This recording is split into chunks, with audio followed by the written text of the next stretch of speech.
Hola les Zamzam, salut la famille, j'espère que vous allez bien. Donc je fais cette vidéo pour apporter quelques éclaircissements en ce qui me concerne, parce que je ne veux pas qu'on se trompe sur ma personne. Bien sûr, dans mes vidéos, vous voyez que souvent c'est des vidéos qui vont remettre en question certaines doctrines, des coups de gueule aussi par rapport à l'église. Et ce que je voulais dire, c'est que moi je n'ai pas de mépris, voilà, je n'ai pas de mépris pour l'église en général, et bien au contraire, quand je vois même des églises, ce qu'il y a de plus classique, quand je vois les gens qui y vont, je sais qu'il y a des frères et sœurs dedans, je n'ai pas non plus de mépris pour les leaders de ces églises qu'on appelle pasteurs. Pourquoi je n'ai pas de mépris pour eux?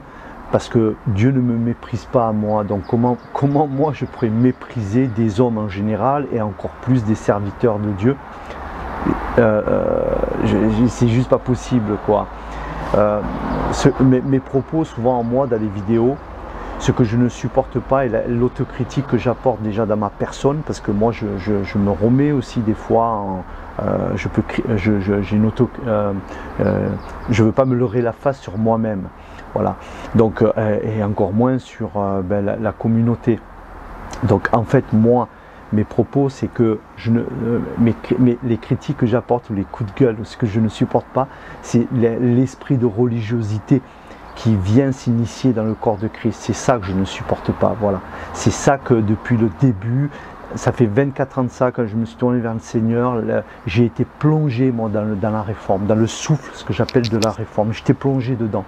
Le premier livre que j'ai lu, c'était un livre de 850 pages qui s'appelle La tragédie des siècles, et dedans ça parlait de l'histoire chrétienne et du commencement de la papauté, de la persécution et de la réforme.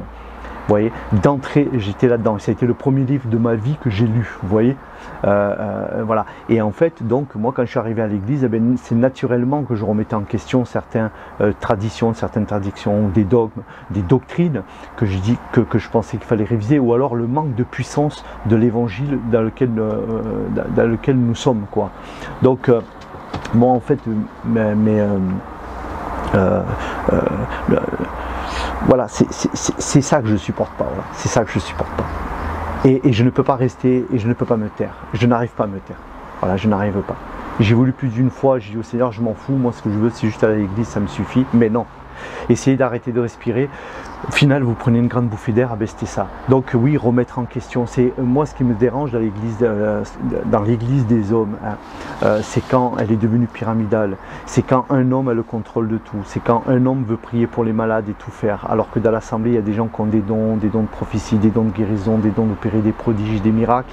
Ces gens-là ne se lèvent pas. Ils sont assis. On les a pasteurisés.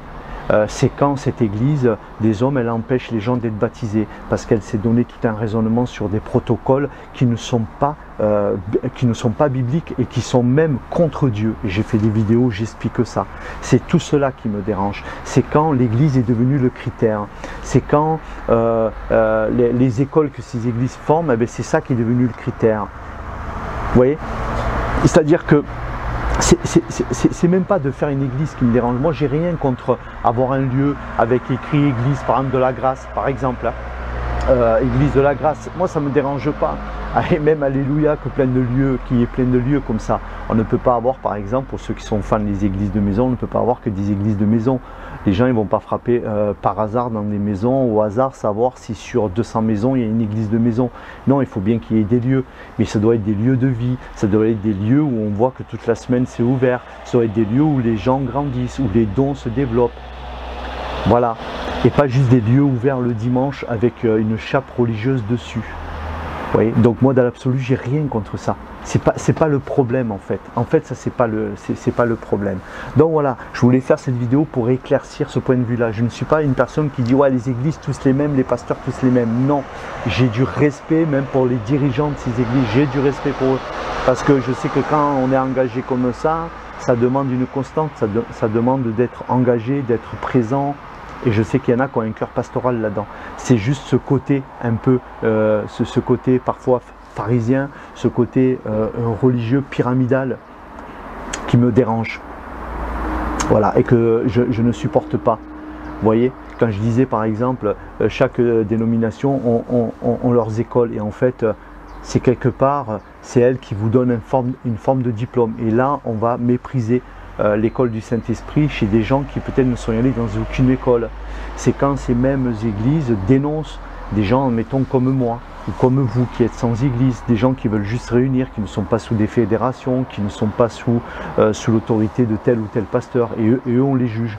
Moi ce qui me dérange c'est ça, c'est quand l'église des hommes devient le critère et qu'elle se met à persécuter l'église du Christ, au même titre que l'église catholique, elle s'est instaurée, elle s'est mise à persécuter des chrétiens, jusqu'à les tuer et tout ça. Mais on pourrait refaire la même chose aujourd'hui si on donnait peut-être une pleine autorité aux églises, mais une pleine autorité, peut-être qu'elle en arriverait un jour à rentrer dans les maisons où les gens prient en dehors d'eux. Vous voyez, ça pourrait aller loin en fait, ça pourrait aller très loin. C'est cet esprit-là, en fait, et que après les réformateurs ont voulu, Luther a commencé à enlever, et tout plein de réformateurs en fait.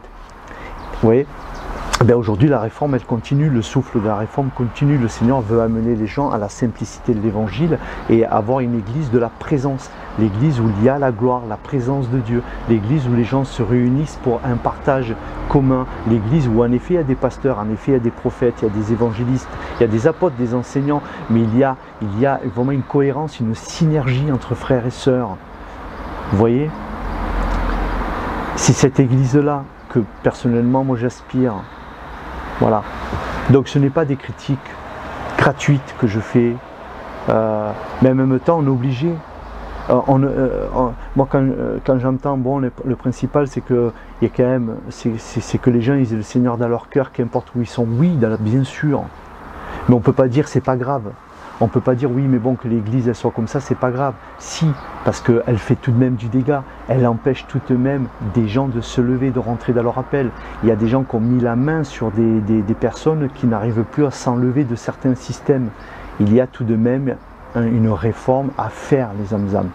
C'est pour ça qu'on ne peut pas dire c'est pas grave. Voilà. Voilà les âmes. Petite vidéo éclaircissement, je vous laisse, mettez un pouce, un like si vous voulez. Partagez, abonnez-vous et merci pour les prières pour Anne-Marie et pour tous ceux qui ont prié. Merci à vous. Je vous donnerai des nouvelles prochainement. Hier j'ai eu des nouvelles qui étaient des bonnes nouvelles, mais j'attends un petit peu de voir la suite et je ferai une vidéo à ce sujet-là. Voilà les âmes, j'espère que j'ai pu m'expliquer dans cette vidéo pour expliquer que ce n'est pas un manque d'amour ou une critique, ou ce n'est pas véhément de ma part, je n'ai pas de haine ou de colère malsaine, on va dire, voilà. Non, ce sont des cris de réforme, des cris qui viennent souvent du cœur, mes coups de gueule, voilà, et ce n'est pas un manque de respect ou de mépris, comme j'ai dit. J'aime le corps de Christ, j'aime même ceux qui servent, même si je ne suis pas d'accord avec eux, mais je me dis, bon, ben, alléluia, parce que ces gens, ben, ils parlent du Seigneur, quoi qu'il arrive, ils parlent de la croix, ils parlent du Seigneur, et que ça reste des frères, voilà. Voilà, ça reste des frères. Je parle des vrais, je ne parle pas des faux pasteurs ou des faux apôtres, ça c'est un autre sujet.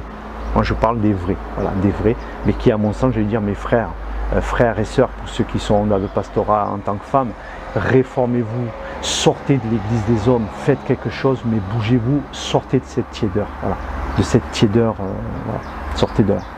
Ciao les âmes, ciao à tous.